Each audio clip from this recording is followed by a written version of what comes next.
اللهم صل وسلم وبارك على سيدنا محمد وعلى آله وصحبه وسلم. مساء الفل، مساء الياسمين، مساء الخير والسعادة والسكر الزيادة على كل متابعين وصفة وأكلة مع شيمو. ازيكم يا حبايبي؟ عاملين إيه النهارده؟ بقى ان شاء الله جايه لكم بفيديو جديد، وفيديو النهارده مختلف تماما.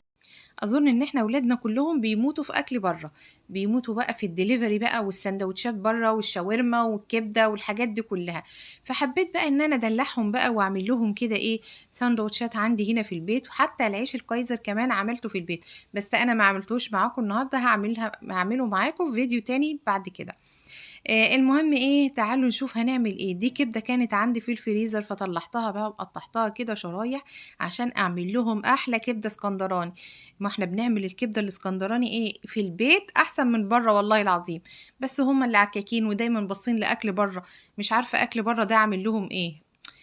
يروحوا بقى ياكلوا كبده بره بقى مش عارفين مصدرها ايه، واللحوم بره مش عارفين احنا برضو مصدرها ايه. انما انت بتعملي الحاجه في بيتك على نظافه، وتبقي جايباها كمان من مكان مضمون، وبتعمليها كده بحب كمان، وبتطلع احلى من بره كمان. اظن ان احنا كلنا اصلا مرينا بالتجارب دي، يعني احنا برضو واحنا ولاد صغيرين كده كنا بنحب برضو ان احنا بنمشي كده في الشارع نشم ريحه سندوتش الكبده او سندوتش برجر، نبقى عايزين ناكل منه، وكنا بناكل منه كمان. انما انا عن نفسي بعد يعني ما دخلت المطبخ وبقيت اعمل كل حاجة بايدي، قلت لنفسي اكيد هم في المطاعم مش هيعملوا نفس اللي انا بعمله في البيت.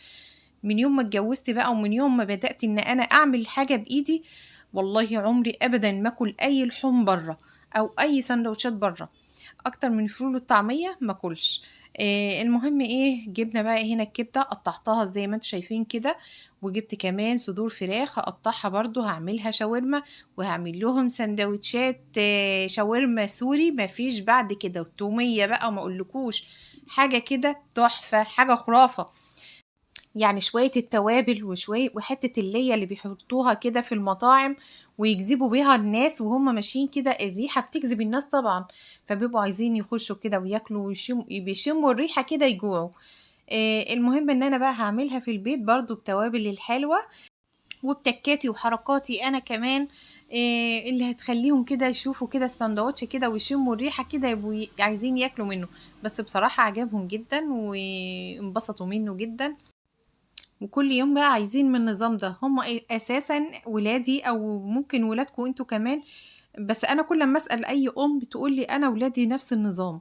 اكيد طبعا برضو كده ما بيحبوا الاكل اللي هو السريع، سندوتشات نجرسكو لازانيا، الحاجات اللي هي ايه، ياخدوا طبق كده ويقعدوا ياكلوه وخلاص على كده، او ياخدوا سندوتش كده في ايديهم وياكلوه وخلاص كده تمام على كده.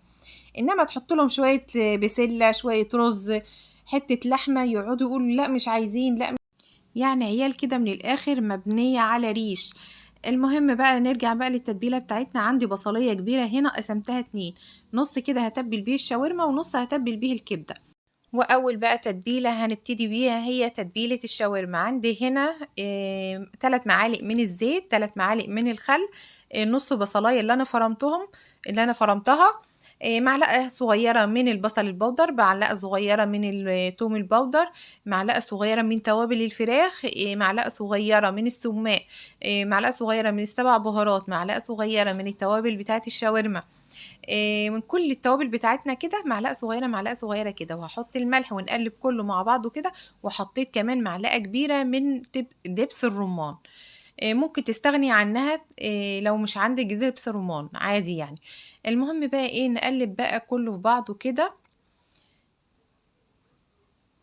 نقلبهم كويس، وبعدين بقى نسيبهم كده على جنب كده يشربوا من التوابل كده، والفراخ اللي احنا قطعناها يشربوا من بعضهم كده. المهم بقى ايه، هاجي هنا اعمل بقى التتبيله بتاعه الايه، بتاعه الكبده. عندي هنا نص بصلايه، وعندي هنا حوالي 5 فصوص من الثوم، وهحط كمان على فكره مش فصوص كبيره يعني، وهحط كمان عصره نص ليمونه، وهحط كمان شويه كمون صغيرين وشويه كزبره وشويه فلفل سبع بهارات. السبع بهارات هحط نطره صغيره كده. تمام، نقلب كله في بعضه كده، وبعدين ايه نركنها برضو على جنب. انا سبت على فكرة الكبدة بتاعتي والشاورما فترة يشربوا من التتبيلة بتاعتهم، فهنا بقى انا ابتديت ان انا اجهز بقى الحاجه بتاعتي. فهنا جبت بصلايه كبيره فرمتها فرم مش ناعم قوي، وشوحتها زي ما انتوا شايفين كده، يا دوبك بس البصلايه تدبل معايا. نزلت بقرن فلفل حلو وقرن فلفل حراق. هشوحهم برضو كلهم مع بعضهم كده، ورشيت عليهم رششت عليهم شويه فلفل وشويه ملح كده، وهتسيبهم مع بعض كده يتبالوا خالص وريحتهم كده تطلع كده. وابتدي بقى ان انا انزل الكبده بتاعتي. شوفوا انا بوسع على الكبده ازاي. عايزه الكبده بتاعتي تنزل تاخد صدمه عشان ما تنزلش اي سوائل، وما اقلبش فيها كتير، يعني تاخد صدمه كده واديها تقليبه. تمام كده. احس بقى ان هي خدت صدمه كده من جميع الاتجاهات كده، وانقلها على العين الصغيره، وابتدي ان انا احضر الشاورما بتاعتي. ولحت اهوت العين التانية، اسيبها بقى مع نفسها كده شويه. وهي الكبده عامه يا جماعه ما بتاخدش اكتر من ربع ساعه على النار. هتاخد معاكي اكتر من كده هتشد معاكي في الاكل، وهتلاقيها ناشفه معاكي، مش هتلاقيها جوسي كده وحلوه. المهم برضو عندي هنا الجريل بتاعي، شويه زيت صغيرين في الجريل، والجريل طبعا يكون سخن جدا.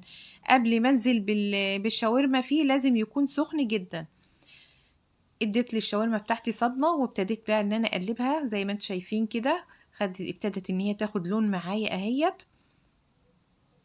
وهنا الكبده بتاعتي خلاص دخلت في السوا، فحطت لها حوالي معلقه صغيره من الخل. ما اقولكوش بقى على الريحه بقى في الوقت ده بتطلع شكلها ايه. يا خرابي يا خرابي يا خرابي، تحفه. هي دي التركه، وهي ديت بقى اللي بتديكي بقى الريحه والطعم، مفيش بعد كده. هبتدي بقى ان الشاورما بتاعتي هسيبها بقى على النار، وهبتدي ان انا اجهز لها بصلايه كبيره اهيت. هقطعها جوانح او شرايح زي ما بتسموها. انزل كده بالبصله الكبيره اللي انا قطعتها شرايح زي ما انتم شايفين كده، بقسمها نصين واقطعها شرايح. اقلب كده بقى. انا مش عايزه اطيب البصله بتاعتي، انا بس بديها كده يعني بخليها كده تندمج شويه مع الشاورما، يعني وتخليها كده تديها ريحه حلوه. سبت البصلة بتاعتي مع الشاورما حوالي 5 دقايق كده ولا حاجة. وبعدين عندي هنا طماطمتين شايلة القلب بتاعهم، وبعدين مقطعاهم كده، يعني شايلة البذر اللي بيبقى جوه في الطماطم من جوه. وقطعتها كده يا دوبك، بس حطيتها على الشاورما وقلبتها تقليبة وطفيت النار على طول. انا مش عايزة الطماطم بتاعتي تستوي او تنهري. دي تومية، بس انا ما عملتهاش بقى معاكم عشان ما اطولش الفيديو عليكم. التومية دي عاملاها في البيت. حاطه عاملاها ازاي؟ كوباية على كل كوباية مية معلقة نشا.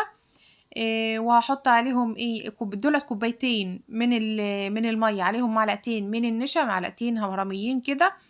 وبعدين بقى تبرد كده شوية، وبعدين احطهم في الخلاط، واحط ربع كوباية من الزيت وكوباية زبادي وعصرة نص، يعني اقل من نص ليمونة كده عشان ما تبقاش مززة معاكي قوي، ومعلقة صغيرة من الثوم. وتحطي بقى الملح بقى حسب ما انتي حابة بقى، حباها مالحة حباها عدبة زي ما انتي عايزة. ابتديت ان انا هنا بقى عملت لفيت بقى السندوتشات الشاورما بتاعتي اهيت. ده برضو عيش سوري انا عاملاه برضو في البيت، وعملته معاكم قبل كده، يعني لو رجعتوا للفيديوهات القديمة هتشوفوها. اللي بحطه بقى في العيش الكايزر ده مايونيز. المايونيز بصراحة على الكبدة بيخلي الكبدة في حتة تانية خالص. جربوه وان شاء الله هيعجبكم جدا جدا جدا. خلصنا بقى كده السندوتشات الكبدة بتاعتنا، وكنت طبعا بدي السندوتشات الشاورما صدمة على الجريل عشان يطلع بقى احلى من سندوتشات بره كمان. ما احنا اهم من الشغل ضبط الشغل. ايوه كده، شوفوا الجمال والحلاوة، مفيش بعد كده. كده خلاص خلصنا بقى السندوتشات بتاعتنا. ناخد بقى السندوتشات كده نديها بقى للعيال يتغدوا. انا كنت عاملاها لهم بصراحة للغدا. شوفوا مفيش احلى ولا اجمل من كده. والعيش الكايزر بتاعنا شكله تحفة ويشرح القلب. فما تنسوش بقى تعملوا شير ولايك وسبسكرايب للقناة عشان يوصلكم كل فيديوهاتي. شوفوا بقول لكم تعالوا بقى شوفوا الشاورما. شوفوا الشاورما، سندوتشات الشاورما اهيت. كنت بقى بعملها على الجريل اهيت. شكلها تحفة وشكلها جميل، ولا تفرق اي حاجة عن شاورما بره، بل بالعكس احسن منها. يلا بقى استودعكم الله، وانتظروني في فيديو اخر.